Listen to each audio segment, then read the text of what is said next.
Donc là, le projet commence à être pas trop mal. Pour ceux qui auraient raté les premières vidéos, je vous invite fortement à suivre les vidéos dans l'ordre et à reprendre depuis la première vidéo pour tout comprendre. Donc en résumé, il s'agit d'un jeu que je suis en train de développer pour moi-même.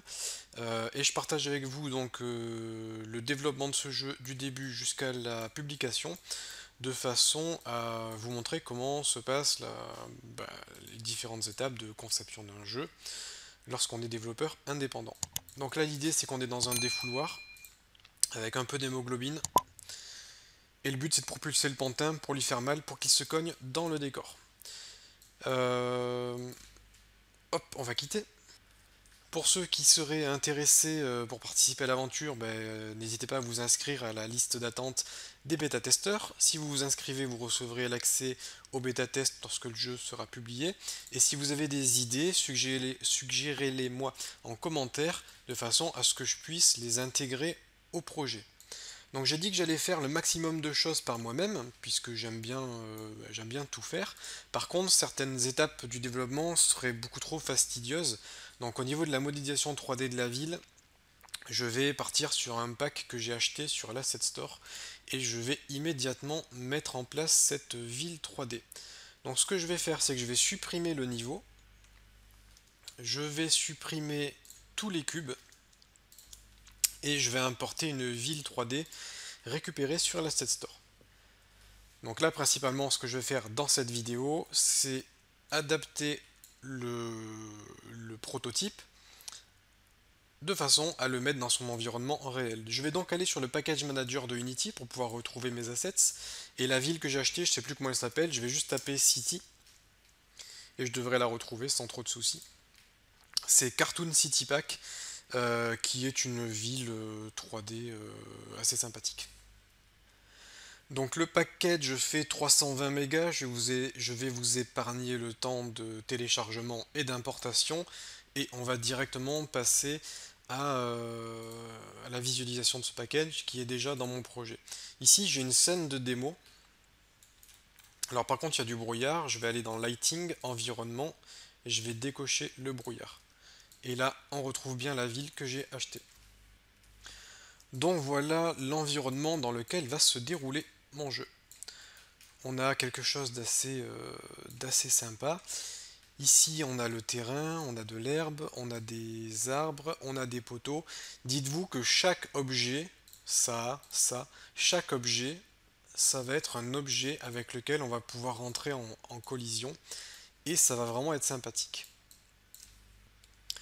Donc ce que je vais faire plutôt que de mettre la ville dans mon projet, c'est que je vais mettre mon projet dans la ville, ça sera beaucoup plus cohérent puisque là il y aurait beaucoup trop de choses à gérer alors que moi je n'ai pas grand chose dans ma scène. Je vais retourner dans ma scène qui est ici, Sample Scene, et je vais copier mon Event System, mon canvas, mon Game Manager, mon propulseur, ma caméra, mes lumières, clic droit, copier. Je vais retourner dans ma démo scène. Au niveau de la caméra de cette scène, je vais la laisser puisque c'est sympa en fait d'avoir une caméra en vue de dessus. Alors par contre, je vais faire une rotation de 90 degrés. Voilà. C'est sympa d'avoir une caméra en vue de dessus, ce qui me permettra de mettre en place une genre de mini-map pour que le joueur puisse visualiser un petit peu la ville. Donc je vais conserver cette caméra.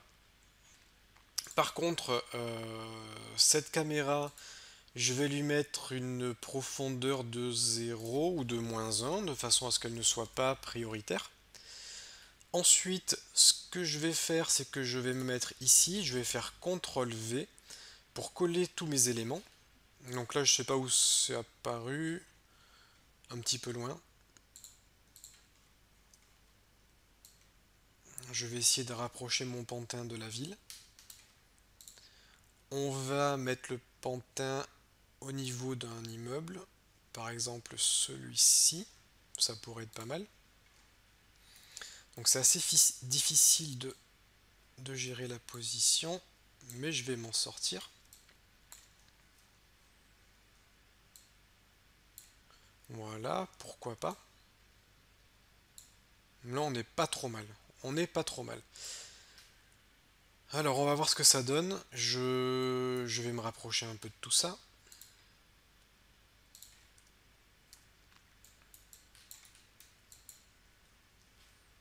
Je lance le jeu. Alors là, j'ai un souci qui est que la caméra prend le pas. Je vais donc agir sur ma main caméra et lui mettre une profondeur de 1 de façon à ce qu'elle soit prioritaire par rapport à la caméra de base. Donc je lance le jeu, je vise, je tire et là mon pantin est propulsé dans le décor. Alors par contre l'échelle n'est pas bonne du tout du tout. Le pantin est beaucoup trop grand par rapport à la ville ou la ville est beaucoup trop petite par rapport au pantin. Peu importe, là l'échelle n'est pas bonne du tout. Ce que je vais faire pour pas trop changer de truc, c'est que je vais diminuer la taille du pantin et la taille du propulseur. On va faire quelque chose comme ça. Donc le propulseur ici, c'est pas mal. Le propulseur parent, hop, par ici. Et le pantin, on va le positionner par là. Ça fera l'affaire. Ce qui se passe, c'est que maintenant ma caméra est beaucoup trop loin du pantin. Donc, au niveau de mon script mouse orbit, je vais mettre une distance de 6, une hauteur de 2. Je pense que ça sera pas trop mal. On va essayer, on va regarder ce que ça donne.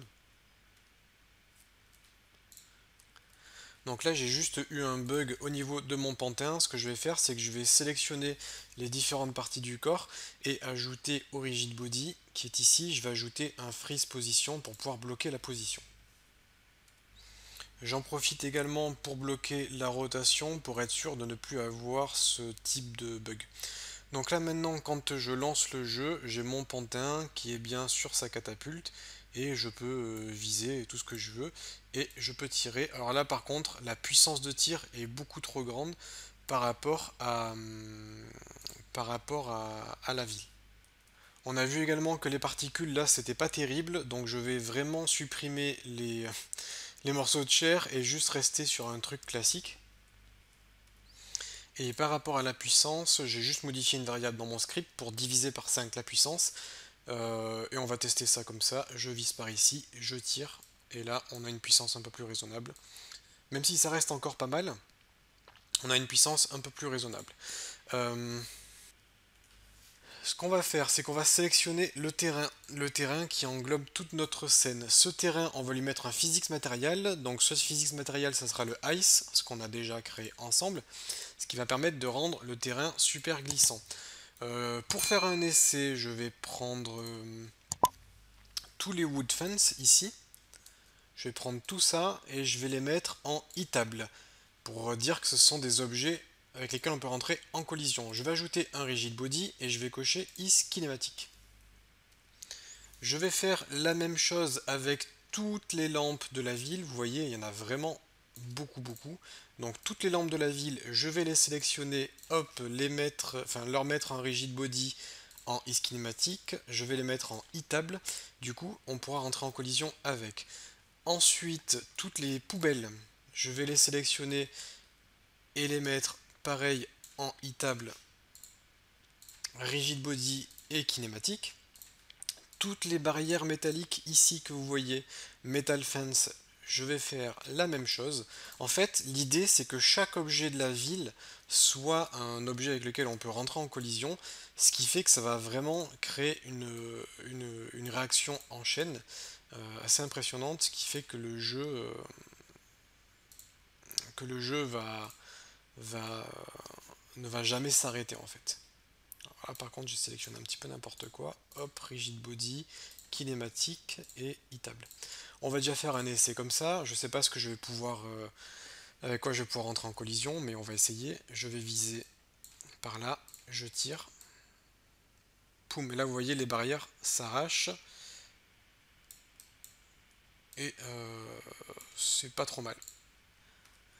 Au niveau de mon script zone, qui est le script qui gère les collisions entre les parties du corps et les objets, je vais juste augmenter le explosion force pour mettre 500 qui sera un peu plus important. Et du coup, on aura une réaction en chaîne peut-être plus importante. On va essayer ça comme ça, je lance le jeu, hop, on va viser par là-bas, je vais augmenter un peu la puissance, bien qu'elle soit déjà assez importante, je tire, j'ai tiré trop fort, je relance, je vise, je tire, et là on est un peu mieux, poum, vous voyez, quand je rentre en collision avec les objets, voilà, poum, là on a vraiment la réaction en chaîne que je recherche. Le personnage s'arrête encore beaucoup trop brusquement. Alors je sais pas ce que ça va donner, mais en tout cas je sélectionne toutes les parties du corps et je vais leur mettre le matériel physique matériel Ice que l'on a créé ensemble, de façon à ce que les parties du corps soient également euh, enfin, prennent très peu en compte les frictions, ce qui va permettre de faire plus glisser le personnage sur le sol pour avoir une réaction en chaîne un peu plus intéressante. Je vais refaire un essai parce que j'aimerais bien quand même avoir une partie de gameplay un peu plus longue. L'idée, c'est qu'il faudrait que ça dure entre 30 secondes et une minute, une partie. Et là, j'ai l'impression que le personnage s'arrête un peu vite. Donc il va falloir que je trouve des astuces pour, il va falloir que je trouve des astuces pour rendre, pour créer plus de réactions en chaîne.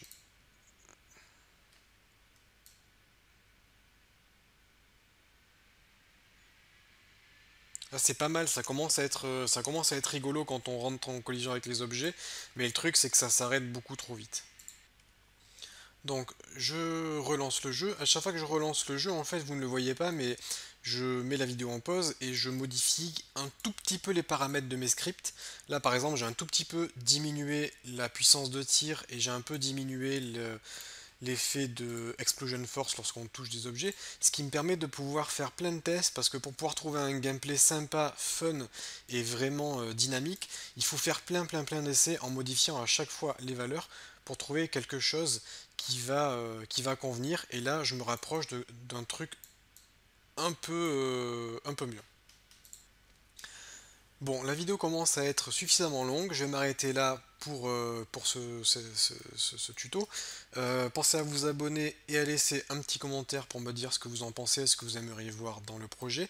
Et dans les prochaines vidéos, je pense que je vous montrerai comment mettre en place le bouton Jump ou Shake qui va permettre de pouvoir continuer la réaction en chaîne en propulsant encore un petit peu le pantin dans le décor si jamais on arrive à obtenir un score suffisamment élevé pour pouvoir déclencher ce bouton shake.